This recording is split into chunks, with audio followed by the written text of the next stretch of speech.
இன்னைக்கு நம்ம திணை அரிசி வெஜிடபிள் ரைஸ் செய்ய போகிறோம். அதை எப்படி செய்யலான்னு பார்க்கலாம். நான் ஏற்கனவே ஒரு கப் திணை அரிசியை நல்லா கழுவிட்டு ஊற வச்சுருக்கேன். இதை ஒரு 5-6 தடவை கழுவிக்கலாம். கல்லெல்லாம் இல்லாமல் க்ளீன் பண்ணிக்கலாம். நான் இந்த கப்பால் ஒரு கப்பு எடுத்திருக்கேன். அதுக்கு 3 கப்பு தண்ணி ஊற்றி ஊற வச்சுருக்கேன். ஒரு 1/2 hour ஊறினா தான் நல்லா வரும். இது தாளிக்க பட்டை, சோம்பு, அன்னாச்சி, இதில் ஒரு வெங்காயத்தை கட் பண்ணி போட்டுக்கலாம். இப்போ வெங்காயம் வதங்கிடுச்சு. ஒரு தக்காளி கட் பண்ணதை போட்டுக்கலாம்.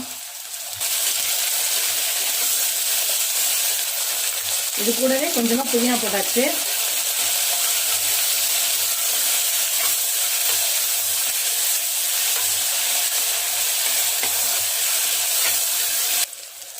இதில் ஒரு ஸ்பூன் இஞ்சி பூண்டு பேஸ்ட் போட்டுக்கலாம்.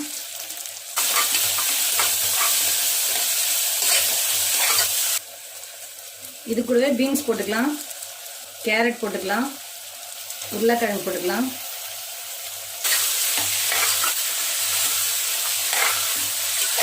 இப்போ நல்லா வதங்கிடுச்சு. 1.5 ஸ்பூன் மிளகாத்தூள், 1/2 ஸ்பூன் மஞ்சள்தூள் போட்டுக்கலாம்.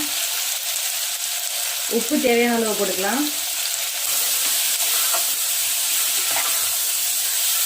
2 டேபிள் ஸ்பூன் தயிர் போட்டுக்கலாம்.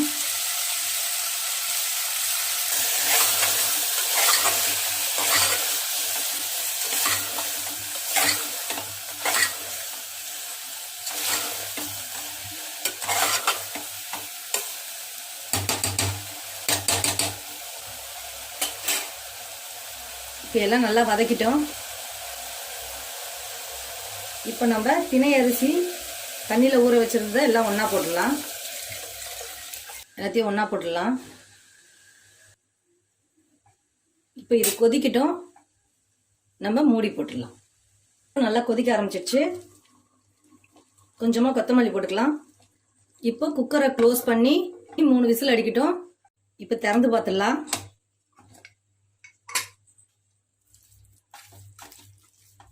சாதம் நல்லா வெந்து வந்திருக்கு. நம்மளோட திணை வெஜிடபிள் ரைஸ் ரெடி ஆயிடுச்சு. நம்மளோட திணை வெஜிடபிள் ரைஸை செஞ்சு சாப்பிட்டு பார்த்துட்டு லைக் பண்ணுங்க, ஷேர் பண்ணுங்க, கமெண்ட் பண்ணுங்க.